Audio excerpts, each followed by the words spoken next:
dengan semangat Al-Quran, akhlaknya, gerak-geriknya, wajahnya menyinarkan Al-Quran, maka semua yang melihat dia akan tertarik.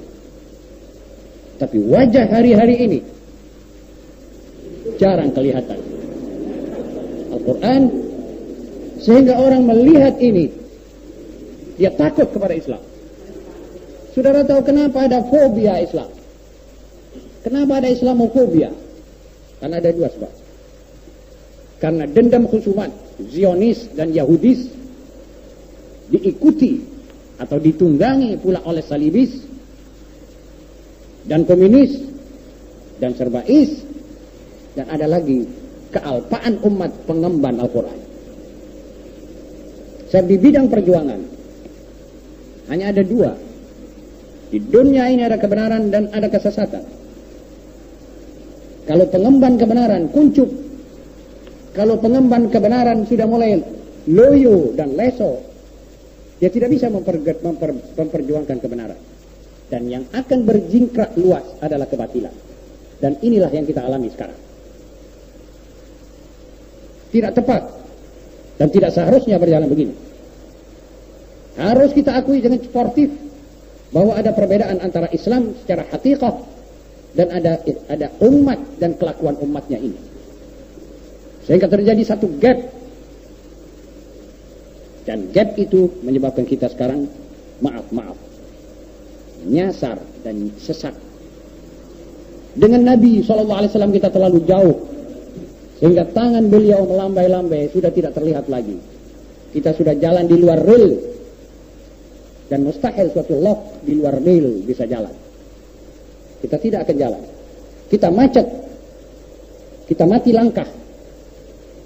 Kita karena memutuskan kabel dengan Allah,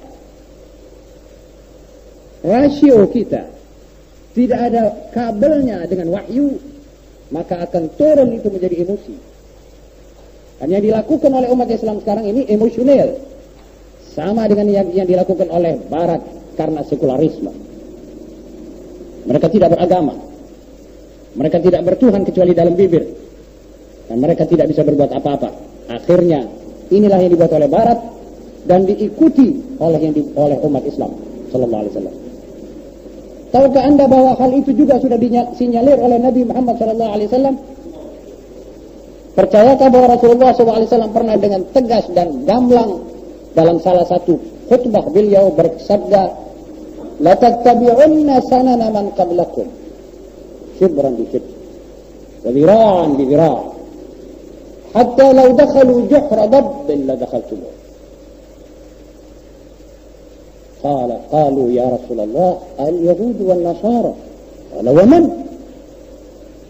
Kalian nanti pada satu masa akan mengikuti jejak orang-orang yang pernah mendapat wahyu dan kitab suci seperti kamu. Sejengkal demi sejengkal dan sehasta demi sehasta, sehingga apabila mereka masuk ke dalam lubang biawak, kalian akan memasuki lubang itu. Sahabat bertanya, siapa yang dimaksud ya Rasulullah? Apakah orang Yahudi dan Nasara? Rasulullah SAW bersabda, lantas siapa lagi? Saudara tahu bahwa umat Islam sekarang gapnya itu, saya tidak bicara sampai berapa luas itu perbedaan antara hakikatul Islam dengan umatnya. Al-farq baina hakikatul Islam wal muslimin. Ana la uhib an uhadditsakum an miqdar al-farq, walakin uhadditsukum anna al-farq mawjud. Dan farq itulah yang menyebabkan kebangkrutan kita. Dan farq perbedaan itulah antara hakikat dengan yang sebenarnya, itulah yang menyebabkan kita sekarang menjadi bangsa yang loyo, pemuda yang loyo, pemuda yang disetir oleh tiap suara, pemuda yang ditanggapi dan dirangsang apa-apa segala-galanya oleh suatu bisikan dan rayuan, pemuda yang terpesona oleh tiap yang berkilau di hadapannya. Itu sebab, akibat, bukan sebab. Jadi kalau anda tanya, kenapa kami muslimin, kenapa kita umat Islam begini, kenapa umat Islam tidak maju, apa sebab kemunduran umat Islam? Kemunduran umat Islam bukan sebab, tetapi akibat. Saudara-saudara yang terhormat, karena itu sehingga umat Islam tidak lagi mencapai al-haqiqah, tetapi as-surah. Suratuna suratul muslimin wa haqiqatuna ghairu dhalik. Nas'alullah al-afiyah. Ya sudah jelas ada perbedaan antara benda yang benar dengan benda gambar. Macan kertas dengan macan benar sudah jelas berbeda. Kalau saya gambarkan macan kertas sebesar Gunung Semeru, saudara tidak akan lari daripada macan itu. Tapi kalau ada macan kecil sekarang masuk ke dalam ruangan ini, pasti Anda akan lintang pukang lari daripada tempat ini. So itu hakikat, bukan surah. Kalau saya gambarkan sekarang es krim besar di tembok ini, saudara tidak akan hilang hausnya, sebab surah. Tapi segelas es akan menghilangkan dahaga saudara. Dan begitu seterusnya. Ala dhalik. Kita sekarang surah. Dalam peringatan-peringatan semacam inilah harus, pantas dan wajib kita keluar dengan satu aspirasi baru, satu tekad baru, satu keinginan baru. Setidak-tidaknya keinginan untuk menjadi Muslim yang the worst, yang Muslim yang mengerti apa itu Islam, baru kita perjuangkan. Tidak ada sesuatu di dunia yang bisa tegak berjalan tanpa diperjuangkan. Dan tidak ada perjuangan yang tidak melalui beberapa syarat mutlak. Pertama, keimanan pejuang akan haknya yang diperjuangkan itu. Imanukum bi anna al-Islam haq wa syart al-awwal wa ilmukum 'an al-Islam wa bil Islam wa fil Islam asyart al-thani. Kamu harus ada ilmu. Harus kamu tahu apa itu Islam. Baru kamu perjuangkan. Perjuanganmu harus melalui dua tahap. Tahap dakwah, tapi sesudah dipraktekkan. Jadi praktek dan dakwah. Praktek artinya Muslim mempraktekkan ajaran Islam lebih dahulu, baru berdakwah. Tidak sebaliknya. Wala'aks. Jadi kita sekarang masih dalam zaman kita harus menangis. Kalau saudara-saudara tergolong daripada pemuda Muslim yang serius, saudara akan banyak menangis daripada tertawa. Sebab apa? Sebab peringatan Isra dan Mi'raj yang kita ingati pada pagi hari ini, masjidnya, bekas masjid itu yang pernah menjadi tempat pembentian Nabi SAW pertama-tama dijajah oleh kaum Yahudi, dicaplok oleh kaum Yahudi. Saudara akan tanya, apakah itu ada dalam Quran? Allah SWT berfirman dalam ayat yang saudara baca tadi, wa qadayna ala bani Israil fil kitab la tufsidunna fil ardi marratayn wa la ta'lunna 'uluwan kabira. Kami telah pastikan atas keluarga Israel bahwa di dalam kitab mereka akan berbuat durjana di dalam dunia ini dua kali. Yang pertama kali, فَإِذَا جَاءَ وَعْدُ أُولَاهُمَا بَعَثْنَا عَلَيْهِمْ عِبَادًا أُولِي بَأْسٍ شَدِيدٍ فَجَاسُوا خِلَالَ الدِّيَارِ وَكَانَ وَعْدًا مَفْعُولًا. Tutup riwayat angkatan pertama dari keluarga Israel yang pernah diganyang habis-habisan oleh Bukht Natsar menurut sejarah. Mereka sudah dihabiskan sama sekali karena kedurjanaan mereka yang pertama kali. Dan ini yang penghabisan. Ini penghabisan. Tapi lihat bagaimana kejahatan Bani Israel di dunia sekarang. Bagaimana kecelakaan yang dialami oleh dunia karena Zionis. Dan apa yang terjadi sekarang di dunia adalah biangnya Yahudi. So, setelah mereka dikutuk oleh Allah, Allah mengutuk Bani Israel sebab mereka tidak mau beramar ma'ruf nahi munkar. لعن الذين كفروا من بني إسرائيل على لسان داود وعيسى بن مريم ذلك بما عصوا وكانوا يعتدون كانوا لا يتناهون عن منكر فعلوه لبئس ما كانوا يفعلون. Mereka terkutuk karena mereka terkutuk atas lidah Nabi Daud dan Nabi Musa, dan banyak Nabi mengutuk Israel. Apa sebab? Sebab mereka melanggar perintah Allah. Sesudah kena kutukan itu, Bani Israel seperti kalap. Seperti juga syaitan waktu terkutuk pertama kali, dia tantang Allah, mengatakan, ya Allah, jangan kau matikan aku. Aku akan ganyang anak Adam ini.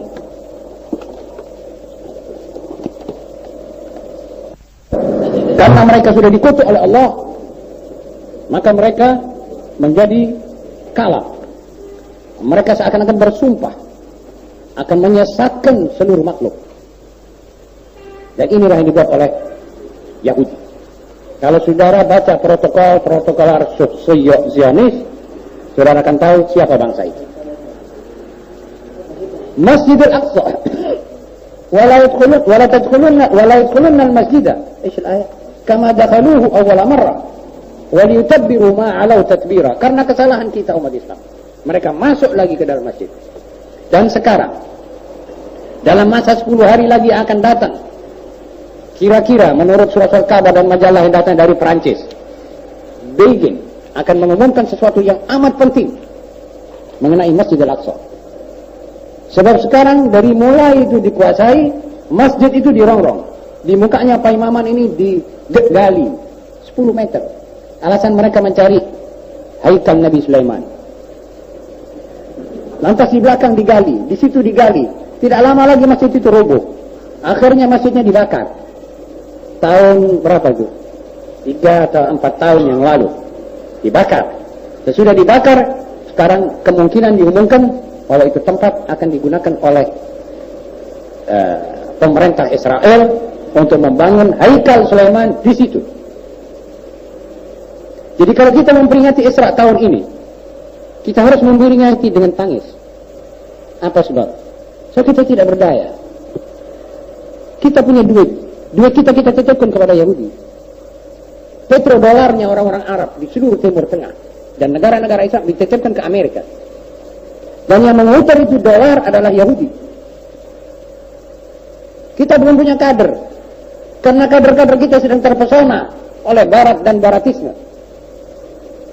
Dari mulai sistem pendidikan dan pelajarannya, sehingga Al-Quran, sebagaimana tadi disebut oleh saudara rektor, mengatakan bahwa Quran ini tidak ada orang yang mempelajari. Padahal saudara tahu bahwa orang-orang Islam dahulu yang menciptakan aljabar, yang menciptakan ilmu ukur, yang menemukan alkohol dan lain-lain daripada bahan-bahan kimia, dan yang mempunyai ilmu tentang astronomi, dan yang mempunyai tentang ilmu hisab rumus, dan lain sebagainya, tidak berguru kecuali daripada Al-Quran.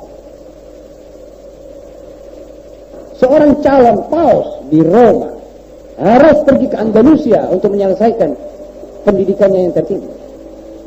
Ini diakui oleh mereka, bukan saya yang berbicara begini.